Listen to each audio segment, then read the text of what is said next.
Krishna, Hare Hare, Hare Rama, Rama Rama, Hare Hare, Hare Krishna, Krishna Krishna, Hare Hare, Hare Rama, Rama Rama. Hare Krishna. I'm Rajarsi Dasa. Welcome to Hare Krishna today. On today's program, we're going to conclude the long series we had been doing studying the material nature, various aspects of the material nature, our bondage in the material nature, and so on. So, in our previous program, we concluded with karma, how it affects the living entity, what actions are produced by pious and impious activities, explain what is meant by devas or devatas, and give the name of 5 devatas. So today's questions 13, define varna ashram dharma. What are the duties pertaining to each varna and ashram? Which varna and ashram do you think suit you best? How do you see yourself within this institution? Then 14, who is Kali? What are the evils that affect the age of Kali? And then the final one, explain the Vedic conception of time and its cycles. How is Brahma's life duration calculated? Give the length of the different yugas and describe them, as well as the spiritual process for each age. So this is quite informative, and students aspiring for spiritual initiation should be quite clear about these subject matters. So the first one, let us take a look at Varna Ashram. Define what is Varna and Ashram. Now this is the Sanskrit term. Generally people who are aware of something about Hinduism or the Vedic culture, they call it the caste system. So just for an explanation of this, what do we mean? It actually consists of 2 different divisions. One is called Varna, or the 4 occupational divisions, and the other is called Ashram. So Varna, Ashram, Dharma.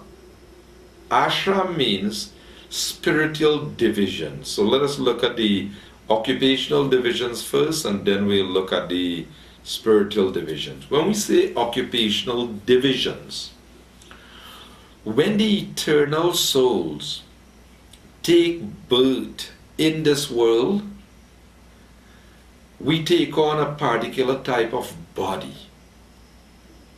Now what type of body we take, that is distinguished according to the gunas. Guna means quality, goodness, passion, ignorance. So according to the soul's karma or activities performed in the past, he would take birth in a particular situation. Now this is where people get tied up with this caste system, and they say, I'm a born Brahmin, I'm a born Kshatriya. So is there any reality to this, being born a Brahmin, being born a Kshatriya? But first let us explain the divisions. The Brahmanas are the intellectual class of men, educators, teachers, and so on, priests. Now, they're supposed to be living by Brahminical standards. Now you can find a description of these in the 18th chapter of Bhagavad Gita, about text 40, 42. Krishna is speaking about the qualities of the Brahmanas, the Kshatriyas, the Vaishyas, the Shudras, the quality, the engagement. For example, he described the Brahmanas, Samo Dhamma Tapak Shaucham Kshantir Arjavamevacha cha Jnanam Vijnanam Ashtikyam Brahma Karma Swabhavajam. Brahma Karma Swabhavajam means the Brahminical engagement. So it says peacefulness, self-control, austerity, purity, tolerance, honesty, knowledge, wisdom, and religiousness. These are the natural qualities by which the Brahmanas work. Now the Brahmana is distinguished by his very elevated qualities.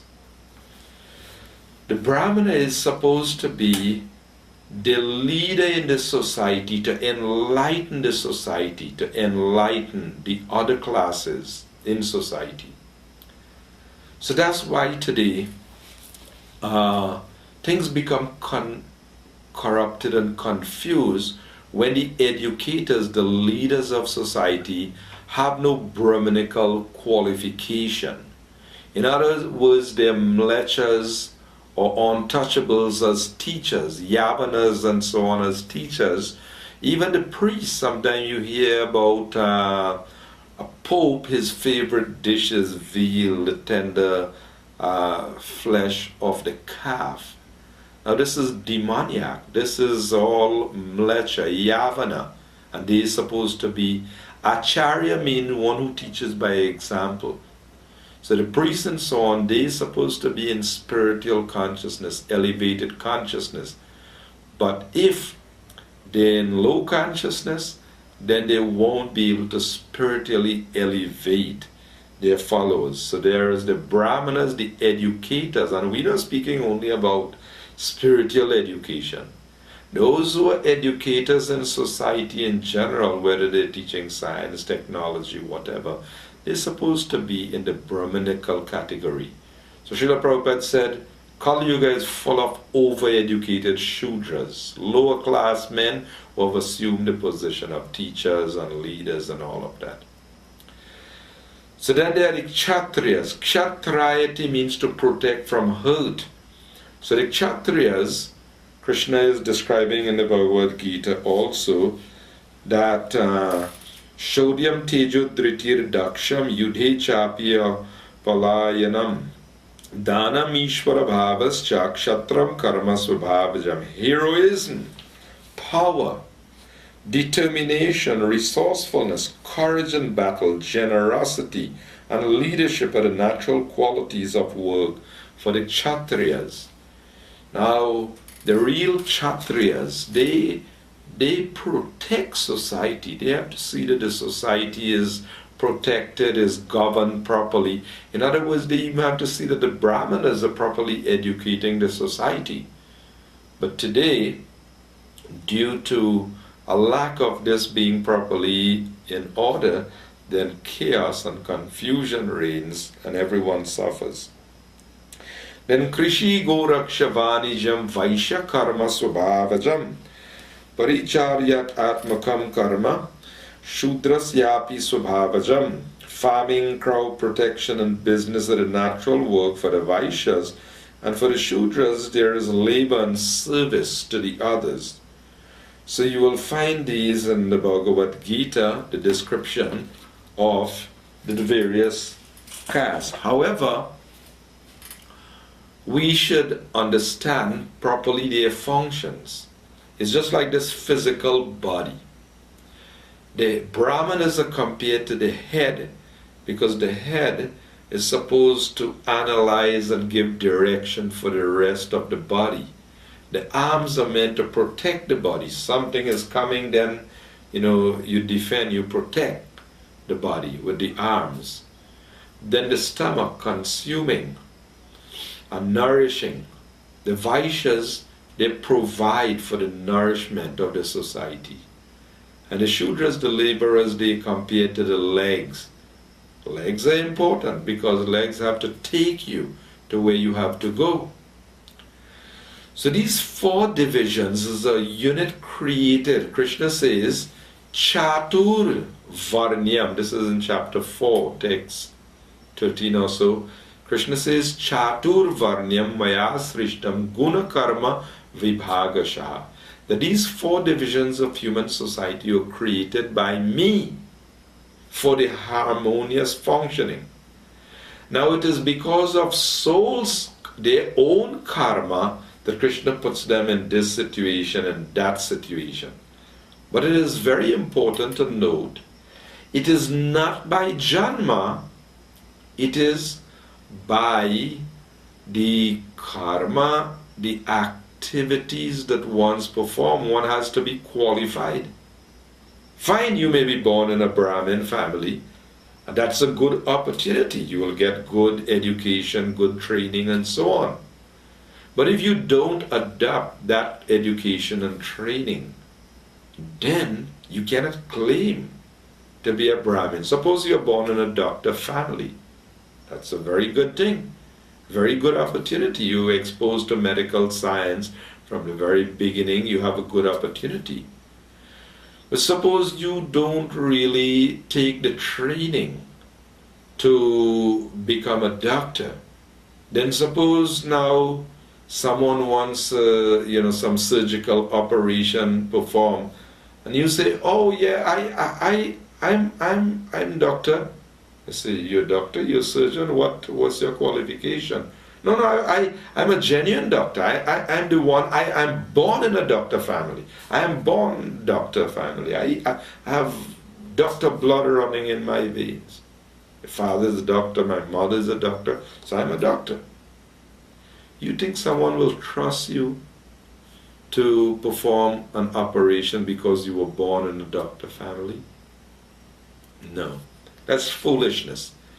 It is based on the qualification. Well, so too, this so-called caste system is really a perversion of the real thing. The real thing was created by God. So it is either we function constitutionally according to the real principles, or when we deviate, then it creates chaos in the society. So that's the Varna. Let's take a look at the ashram now. Ashram is the spiritual division for cultivation of spiritual knowledge.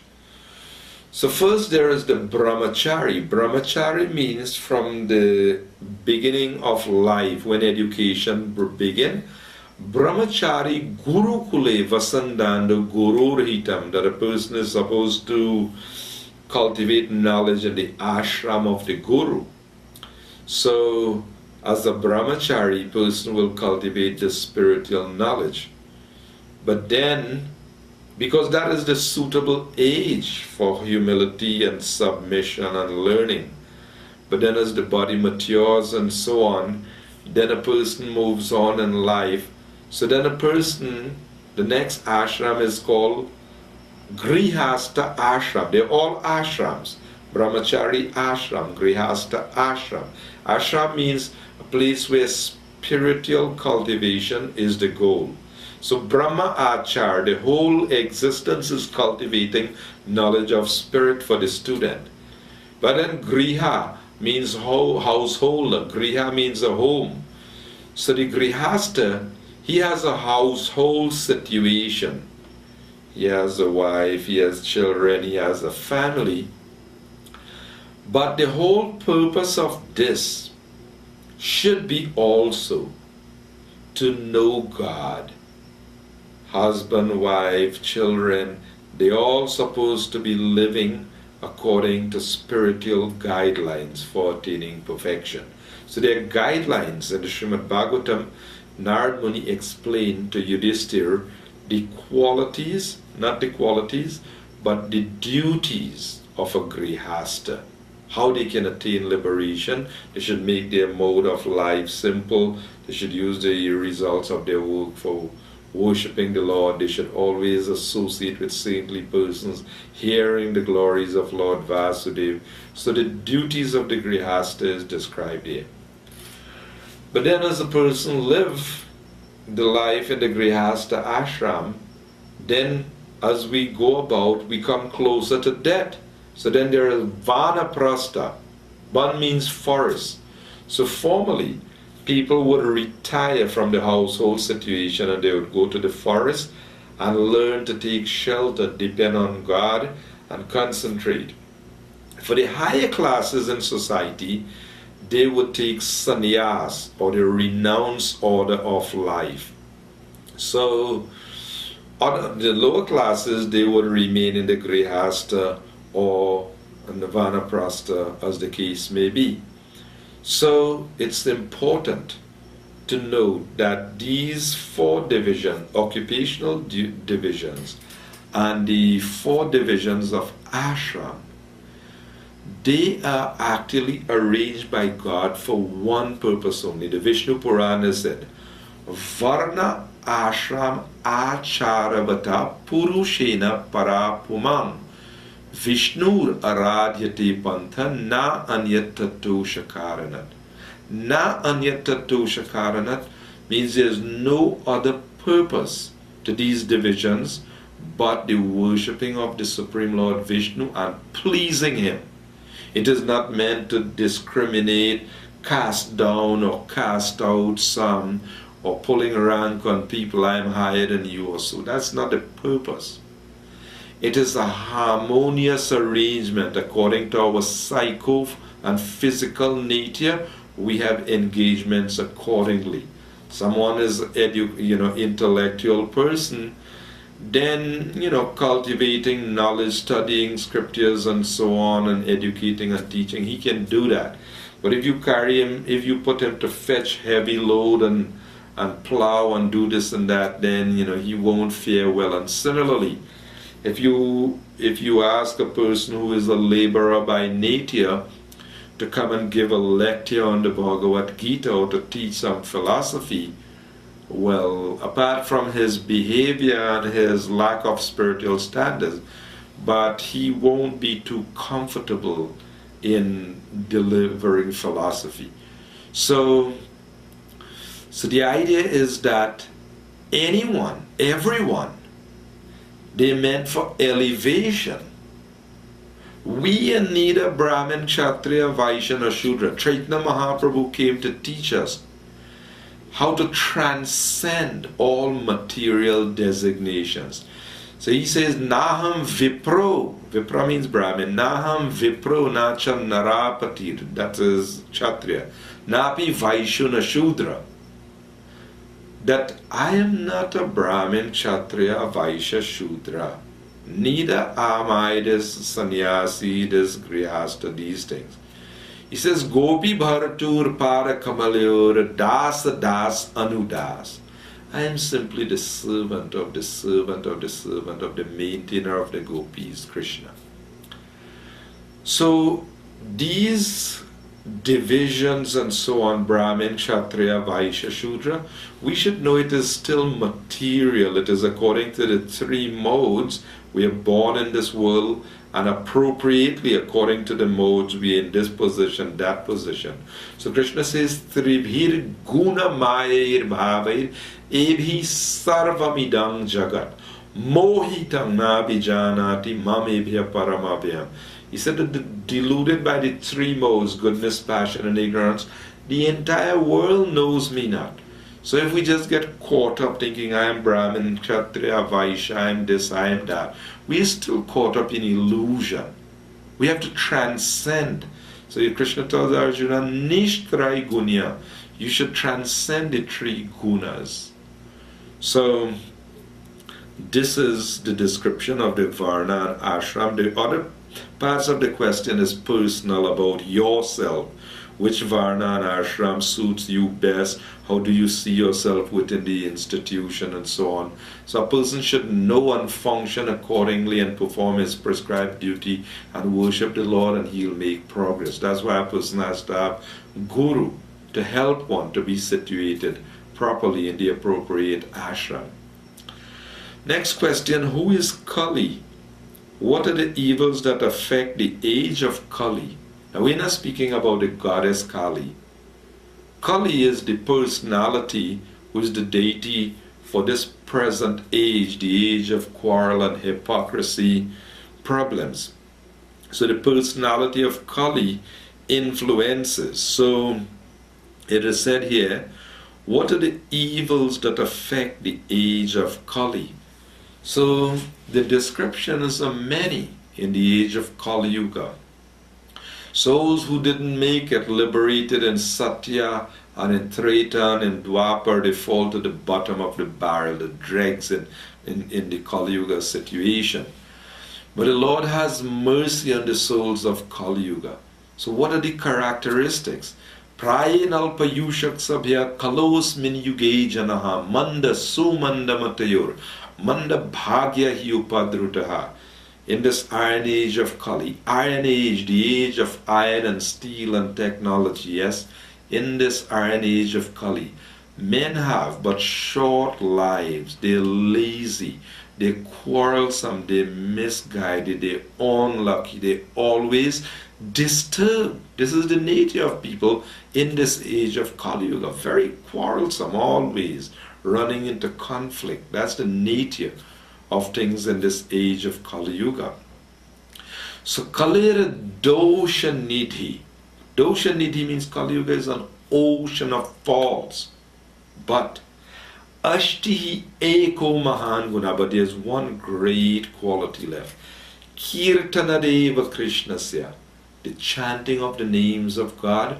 Mukta Sangha Parambrajit. It can free one, it can give one liberation. Mukti. So, Kali Yuga is an ocean of faults. Tatash chanu dinam dharma, satyam saucham kshama daya.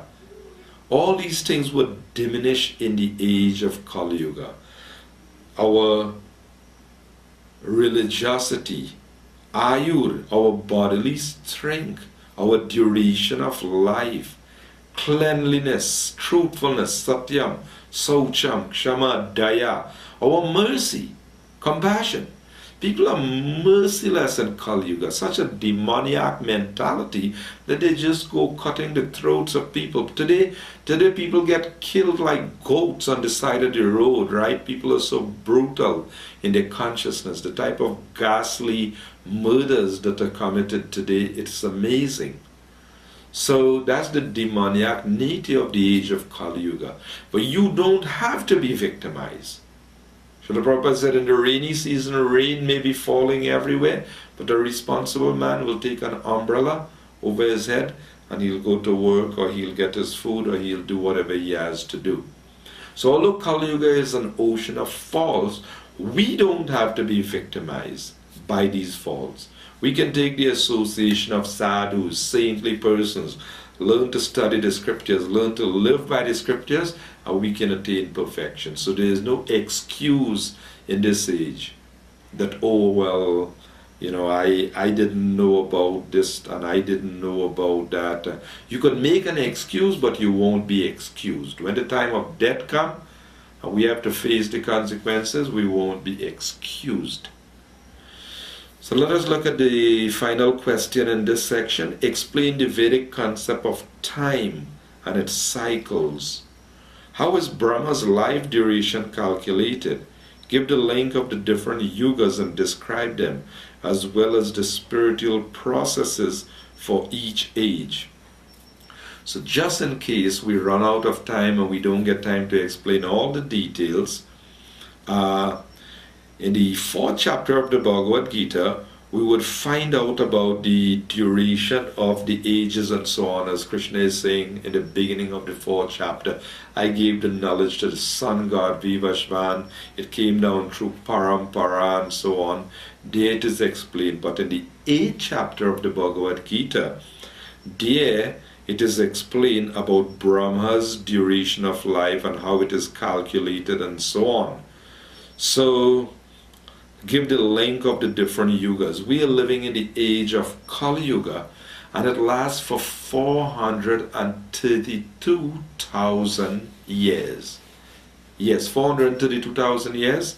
And so far we have just passed 5,000 years in Kali Yuga. That means we have another 427,000 years to go.